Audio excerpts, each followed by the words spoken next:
बानू कुद्सिया ने और भी किताबें लिखी, मगर इनका नावल राजा गिद्ध खास तौर पर बानू कुद्सिया की पहचान बना। ये नावल दरअसल जिंदगी की रोशन किताब है। यह नावल इंसान के अंदर गर्दिश पैदा करता है और माशरे में फैल जाने वाली बुराइयों को वाज़े करता है। यह नावल 1981 में शाया हुआ और एक अरसे तक मुतनाज़ा भी बना रहा। इसकी वजह शायद ये थी कि बानू कुद्सिया ने इस नावल में माशरे की तलख हकीकत को बयान किया है। ये ऐसी हकीकत है, इसका सामना करना बहुत मुश्किल है। इस नावल को नफ्सियातदान और गवर्नमेंट कॉलेज लाहौर के प्रिंसिपल डॉक्टर अजमल ने CSS के इम्तिहान में बतौर नसाब शामिल करवाया था। ये नावल इन अल्फाज से शुरू होता है। MA की सारी क्लास हाजिर थी। लड़कियां हमसे अगली कतार में बैठी थीं। इन चोलिस्तानी हिरनियों में वो सबसे आखिरी थी। अक्टूबर का दिन था। जिस तरह भट्टी से निकलकर मक्के के दाने सफ़ेद फूले हुए बड़े और ठंडे नजर आते हैं, ऐसे ही अक्टूबर का ये दिन था, बड़ा फूला हुआ और सफ़ेद।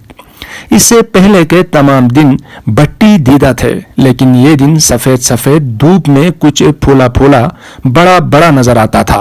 कुछ दिनों में ये सलाहियत होती है कि वो घड़ियों के ताबे नहीं रहते, अपनी गुंजाइश और समाई के मुताबिक गुजरते हैं। प्रोफेसर सुहेल ने नई कार जैसी उस लड़की की तरफ नजरें उठाकर सवाल किया, अपना तारुफ कराइए। दाखिले के दिन से लेकर अब तक हम इसके नाम के मुतालिक कहीं कयाफे लगा चुके थे। चोलिस्तानी हिरनी उठी। उसने कुर्सी पर ऐसे बाजू रखा जैसे मोटरसाइकिल के सहारे खड़ी हो। सर, मेरा नाम सेमी शाह है। मैंने कैनिड कॉलेज से BA किया है और मेरे सब्जेक्ट साइकोलॉजी और हिस्ट्री थे। पहली मर्तबा तमाम तलबा अपने आप को बाकी क्लास से बाज़ाबिता तौर पर मुतारिफ करा रहे थे। इससे पहले फरजाना, अंजीला, तैयबा और कौसर अपना तारुफ करा चुकी थीं, लेकिन ये तमाम लड़कियां चेहरे और मोहरे और लिबास से ऐसी लगती थीं जिन्होंने अखबारी कागजों पर छपे हुए नोट्स रट रट कर BA किया हो। कौसर के अलावा इन लड़कियों की जनरल नॉलेज और इल्मी इस्तेदाद कोर्स की किताबों तक महदूद थी। क़य्यूम, आफ्ताब, सेमी शाह और प्रोफेसर सुहेल इस नावल के अहम तरीन किरदार हैं। सेमी क़य्यूम और आफ्ताब क्लास फेलोज हैं। सेमी शाह एक मॉडर्न लड़की है और क़य्यूम सेमी शाह से प्यार करता है, मगर यहाँ मसला ये है कि सेमी शाह आफ्ताब से मोहब्बत करती है। आफ्ताब कश्मीर से ताल्लुक़ रखने वाले एक कारोबारी ख़ानदान से ताल्लुक़ रखते हैं, जो अपने माँ बाप के दबाव में आकर उनकी पसंद की लड़की से शादी करता है और अपनी बीवी के हमरा इंग्लैंड चला जाता है। और दूसरी तरफ सेमी शाह मोहब्बत में नाकाम होकर डिप्रेशन का शिकार हो जाती है। उस दौरान क़य्यूम को सेमी शाह के करीब होने का मौका मिलता है, मगर वो ज़हनी तौर पर क़य्यूम से बहुत दूर थी। मुसन्निफ़ा यहाँ कहना ये चाहती हैं कि असल मोहब्बत इश्क हकीकी है, इसलिए अपनी ज़िंदगी का महवर उसी को बनाना चाहिए। इस किताब में मुसन्निफ़ा ने इंसान को गिद्ध से तशबीह दी है। वो कहती हैं कि कभी कभी इंसान अपने अंदर गिद्ध के औसाफ पैदा करता है। जिस तरह गिद्ध मरे हुए और बेबस जानवरों को खाता है, उनके जिस्म से गोश्त नोचता है, बिल्कुल इसी तरह बाज़ औक़ात इंसान अपने से कमज़ोर इंसानों की मजबूरी का नाजायज़ फ़ायदा उठाता है। इसी वजह से इंसान और ख़ुसूसन मर्द सिर्फ गिद्ध नहीं होते बल्कि राजा गिद्ध होते हैं। इसी तरह मुसन्निफ़ा रिज़्क़ हलाल और रिज़्क़ हराम के बारे में कहती हैं कि हमारे दीन ने हमारे लिए हदें मुकर्रर किया है कि ये हराम है और ये हलाल है। हराम रिज़्क़ जब हमारे जिस्म में दाखिल हो जाता है तो इससे कुछ ख़ास किस्म की म्यूटेशंस पैदा होती हैं और रिज़्क़ हराम से पैदा होने वाली नस्लों को पागलपन और दीवानापन विरसे में मिलता है।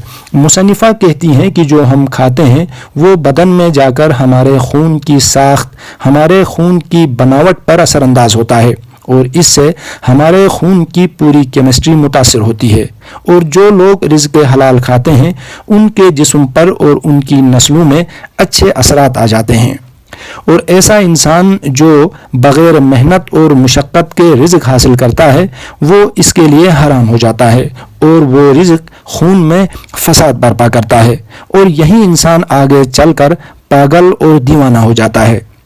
مصنفہ کہتی ہیں کہ پاگل پن دو قسم کا ہوتا ہے.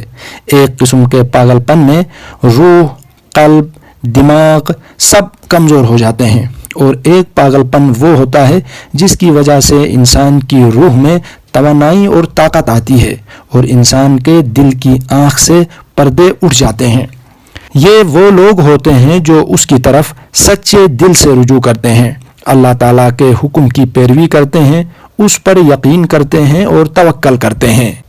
مصنفہ بانو قدسیہ نے اپنے ناول راجہ گدھ میں معاشرے کی برائیوں پر روشنی ڈالنے کی بھرپور کوشش کی ہیں اور کہتی ہیں کہ اس جدید دور میں ہر انسان آگے بڑھنے کے لیے شارٹ کٹس ڈھونڈتا ہے اور محنت سے دور بھاگتا ہے، جائز ناجائز طریقے سے رزق کماتا ہے، اور اس سے ہمارا معاشرہ تباہ ہو جاتا ہے. یہ ناول ہم سب کو یہ پیغام دیتا ہے کہ ہماری اولادیں نافرمان ہوتی ہیں، معاشرے میں بے حیائی بڑھتی ہے. اگر اللہ تعالیٰ کے فرمان پر عمل پیرا ہو جائے تو معاشرے میں سکون ہو جاتا ہے.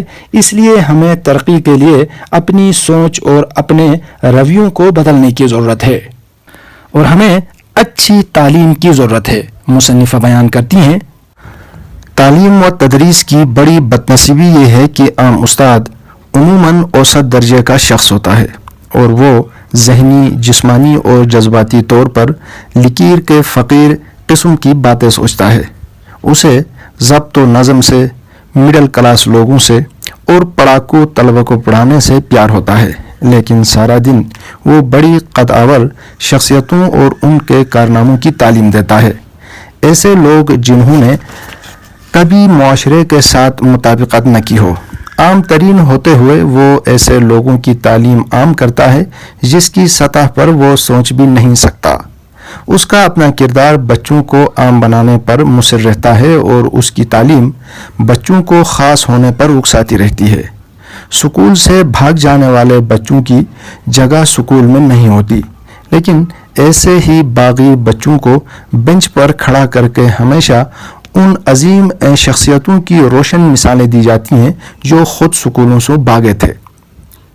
مصنفہ لکھتی ہیں کہ انسان اتنا خود پسند اور خود غرض واقع ہوا ہے کہ وہ اپنی ہار برداشت نہیں کر سکتا ہے، اور یہ سب کچھ سیمی شاہ کے ساتھ ہوا اور وہ پاگل پن کا شکار ہوئی.